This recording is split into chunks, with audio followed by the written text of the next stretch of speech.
नमस्कार एंड सत श्री अकाल दोस्तों। अगली 5 स्लाइड्स के अंदर मैं तुम्हारे दिमाग में सारी क्लैरिटी डाल दूंगा कि अगस्त ऑनवर्ड तुमको चीजों को कैसे लेके चलना है। इस वीडियो में मैं तुमको बताऊंगा अगस्त से लेके फरवरी तक तुम्हारे मंथली टारगेट्स तुमको मैं देने वाला हूं। अगर तुम ये monthly targets month on month achieve करते हुए चलते हो, मैं गारंटी दे रहा हूं नवंबर तक तुम लोग इतने रेडी हो जाओगे कि अगले दिन भी कोई एग्जाम कराए ना, बोर्ड एग्जाम, तो तुम लोग फोड़ कर आओगे। तो सबसे पहले मैं तुमको एजेंडा बता देता हूं भाई। इस वीडियो का एजेंडे में क्या क्या है भाई। सबसे पहले तो तुमको रियलिटी चेक दिया जाएगा फिजिक्स के हिसाब से, केमिस्ट्री के हिसाब से, मैथ्स के हिसाब से। उसके बाद तुमको month wise target, month wise planning मिलने वाली है फ्रॉम अगस्त टू फरवरी। उसके बाद तुमको डेली टाइम टेबल तक मैं देने वाला हूं बेटा, जो कि तुम यूज करोगे तो सबसे एफिशिएंट तरीके से तुम लोग अपने सिलेबस को कवर कर सकते हो। तो चलो भाई शुरुआत करते हैं फिजिक्स का रियलिटी चेक देके।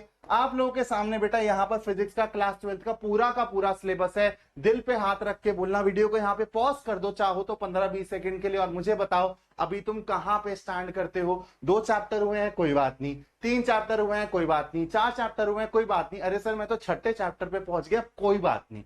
यहां पर आप लोगों को एक चीज दिमाग में डालनी है कि हमको डिनायल में नहीं जीना है। अगर हमारे 3 चैप्टर ही हुए हैं अभी तक, कोई बात नहीं, हम लोग उसको एक्सेप्ट करके आगे मेहनत कर लेंगे। तो आप लोग सबसे पहले फिजिक्स का रियलिटी चेक ले लो कि भाई मैं अभी कहां पे खड़ा हूं, कहां पे खड़ी हूं अभी मैं, और मेरे को कहां तक पहुंचना है। टोटल 14 चैप्टर हैं। तो अगर आपने 3 या 4 चैप्टर भी अभी तक करे हैं तो आपको पता होना चाहिए कि ऑलरेडी बेटा 4 महीने बीत चुके हैं। तो अब अगले 3-4 महीने में हमको बेटा ये, अगर मैं मान लू एक बच्चे का एग्जांपल ले लूं जिसने 3 चैप्टर कवर करे हैं, तो उसको 11 चैप्टर कवर करने पड़ेंगे नवंबर दिसंबर तक। प्री बोर्ड्स चालू हो जाते हैं। तो अपने आप को ना रेडी कर लो, डिनायल में मत रखो। उसके बाद बेटा सिमिलरली तुम लोग यहां पे केमिस्ट्री का भी रियलिटी चेक ले लो। केमिस्ट्री के साथ खास बात यह है कि यार केमिस्ट्री के चैप्टर्स थोड़े कम हैं, लेकिन जो ये ऑर्गेनिक के चैप्टर्स है ना, haloalkanes, alcohols, phenols, ethers, aldehyde, ketone and carboxylic acid, amines, ये बहुत बड़े बड़े चैप्टर हैं। तो इनको बच्चे आराम आराम से करते हैं क्योंकि इतनी जल्दी ये समझ भी नहीं आते। तो आप लोग सिमिलरली जैसे आपने फिजिक्स में सोचा वैसे ही आपको केमिस्ट्री में सोचना है कि आप अभी कहां स्टैंड करते हो। 2 चैप्टर हुए, 3 चैप्टर हुए, एक भी चैप्टर नहीं हुआ है, कोई बात नहीं, लेकिन एक्सेप्ट करना है, डिनायल में नहीं रहना। ये नहीं सोचना है कि अभी बहुत टाइम बचा है, तो डिनायल में नहीं रहना है। ये समझना है कि अभी मैं कहां पर हूं और मेरे को कितना कवर करना बाकी है। उसके बाद आ जाते हैं बेटा मैथ्स में। ठीक है, तो मैथ्स में आप लोग सिमिलरली एक बार देखो कि आपने कितने चैप्टर्स कवर कर लिए। जैसे अगर मैं अपने ही चैनल की बात करूं, स्कोर अप की, तो मैं थोड़ा सा भी पीछे चल रहा हूं वन शॉट के मामले में, तो ये मैंने एक्सेप्ट किया है। ये मैंने एक्सेप्ट किया। मेरे को पता है कि मेरा अगस्त का टारगेट क्या है। अगस्त में मेरे को अगले 3 या 4 वन शॉट डालने हैं, यानी कि 8वें या 9वें चैप्टर तक मेरे को बच्चों को कवर करवाना है सिलेबस। तो देखो मैं भी गोल्स बना के चल रहा हूं। तो आप लोगों को भी देखना है कि यहाँ पे कितने चैप्टर्स आपके कवर हो चुके हैं दोस्त, और यहां पर आप लोगों को अगले मंथ के हिसाब से कैसे कैसे चैप्टर कवर करने हैं, अब ये मैं नेक्स्ट स्लाइड में बताऊंगा। इस एक स्लाइड में बेटा सारा का सारा सार है। ठीक है, अगस्त टू फरवरी का मंथली प्लान, मंथली टारगेट मिल रहा है आपको। अगस्त में क्या करना है बेटा, इट डजंट मैटर आप अभी कहां पर हो, कितने चैप्टर्स कवर करे हैं, ये बात एकदम गांठ बांध लो अपने दिमाग में कि मेरे को हर एक सब्जेक्ट यानी कि फिजिक्स, केमिस्ट्री, मैथमेटिक्स के 6 चैप्टर्स कंप्लीट करने हैं। 6 चैप्टर्स ऐसे नहीं कि हवा में कंप्लीट कर लिए। हर सब्जेक्ट में जब तुम चैप्टर्स कवर कर रहे होगे तो तुमको chapter wise questions, important questions, PYQs, competency based questions यानी कि objective questions, assertion reason, case based question सब बनाते हुए चलना है। तो तुम लोग बोलोगे सर मतलब अगस्त में तो बहुत मेहनत करनी पड़ेगी। जी हाँ करनी पड़ेगी, क्योंकि अभी तक नहीं करी है दोस्त, है ना। मैंने जैसे आपको अपना ही केस बताया कि यार मैं भी वन शॉट के मामले में 2 चैप्टर पीछे चल रहा हूं। तो अगस्त में अगर मेरा प्लान था कि मैं 3 वन शॉट डालूंगा, तो मेरे को 5 वन शॉट डालने पड़ेंगे। समझ रहे हो। तो मैं भी अपनी मेहनत उसके हिसाब से बढ़ा रहा हूं। तो अगस्त बेटा एक बहुत ही क्रिटिकल मंथ हो जाता है आप लोगों के लिए, बहुत ही क्रूशियल मंथ हो जाता है, क्योंकि यहां तक का टारगेट हम लोगों को ये करना ही करना है अचीव। 6 चैप्टर हर एक सब्जेक्ट के with important chapter wise questions, चाहे वो कॉम्पिटेंसी बेस्ड क्वेश्चंस हो, चाहे वो पीवाईक्यूज हो, हमको करते हुए चलना है, वरना बाद में बेटा बहुत दिक्कत हो जाएगी।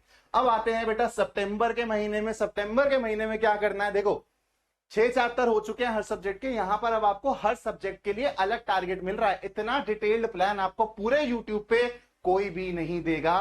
Cover physics till 10th chapter. सितंबर में दोबारा से फिजिक्स पे काफी अच्छा एफर्ट लगेगा, क्योंकि 6 के आगे आपको 4 चैप्टर और कवर करने हैं आप।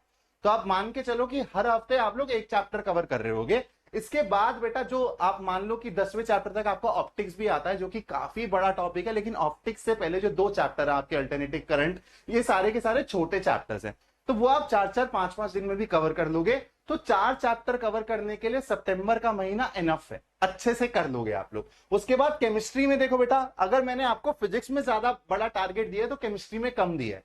केमिस्ट्री में 6ठे चैप्टर से फिर आप 8वें चैप्टर तक कंप्लीट करोगे यहाँ पे, मतलब फर्दर 2 चैप्टर्स आप लोग कंप्लीट कर रहे हो केमिस्ट्री में। तो मैंने बैलेंस बना के चला हुआ है, ऐसा नहीं है कि मैं आप लोगों को बस बोल रहा हूं कि 10-10 12-12 घंटे पढ़ो, नहीं।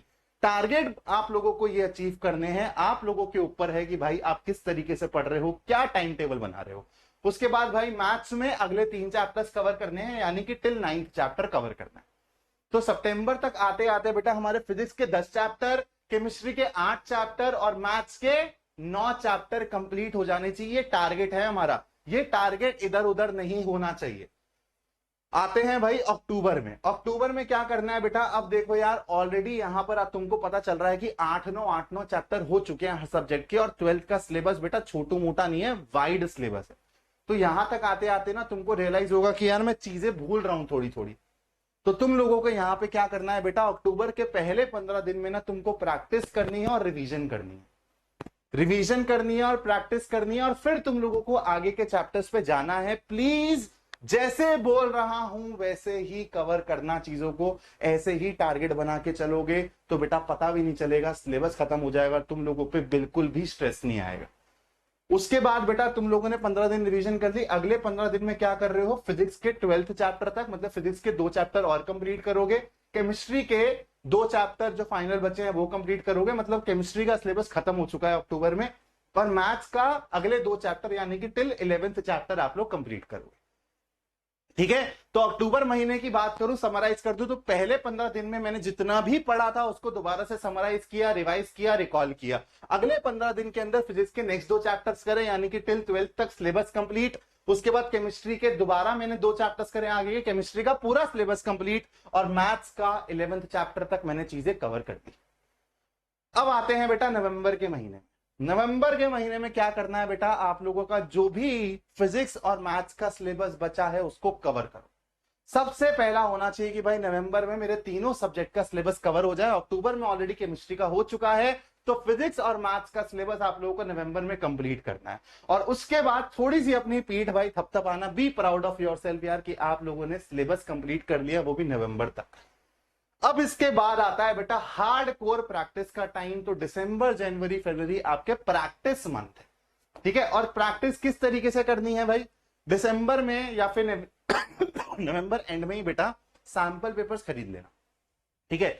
अब यार मैंने ना ये चीज ना रियलाइज करी है कि मैं तुमको जौन सी मर्जी बुक ना रेकमेंड कर दूं, लेकिन एज अ टीचर ना कहीं पर, क्योंकि मैं यार खुद ओसवाल की बुक कभी देख लेता हूं या फिर कभी किसी की भी बुक देख लेता हूं, मेरे को ना हमेशा ऐसा लगता है कि यार अगर टीचर अपना कंटेंट खुद बनाए ना तो शायद वो सबसे ज्यादा बेस्ट सर्व करता है स्टूडेंट्स को। तो अब मेरे पास थोड़ा सा टाइम भी है, थोड़ी सी फाइनेंशियल कंडीशन भी अब ठीक है ना, उतना ज्यादा मेरे को भागा दौड़ी नहीं करनी पड़ती है कि मैं 6 जगह क्लासेस ले रहा हूँ, 7 जगह क्लासेस ले रहा हूँ। तो शायद मैं अपने सैंपल पेपर्स और अपने कुछ टॉप 500 क्वेश्चंस टाइप की ना कुछ बुकलेट या फिर पीडीएफ रिलीज करूंगा, आप लोगों को बता दूंगा। अभी ऐसा सिर्फ थॉट में है, अभी इसको एग्जीक्यूट करने का मैंने नहीं सोचा, लेकिन मैं सोच रहा हूं कि यार खुद से कंटेंट बना के टीचर देना अगर बच्चों को, तो शायद वो सबसे ज्यादा यूजफुल होता है बच्चों के लिए। तो दिसंबर में बेटा आपको सैंपल पेपर लेने हैं। Start doing mix practice question, यानी कि पूरे के पूरे सिलेबस के मिसलेनियस क्वेश्चन लगाने चालू करने हैं, प्लस ईयर वाइज पीवाईक्यूज करने हैं। अभी तक आप लोग चैप्टर वाइज जब तैयारी कर रहे थे तो चैप्टर वाइज पीवाईक्यूज कर रहे थे, अब दिसंबर ऑनवर्ड आपको ईयर वाइज पीवाईक्यूज करने चालू करने हैं ताकि मिसलेनियस प्रैक्टिस हो सके हमारी। उसके बाद बेटा जनवरी में क्या करना है, अगेन आप लोगों को फुल सिलेबस रिवीजन पे फोकस करना है बेटा। हर महीने आपको एक बार ही रिवाइज करना ही करना है पूरा सिलेबस।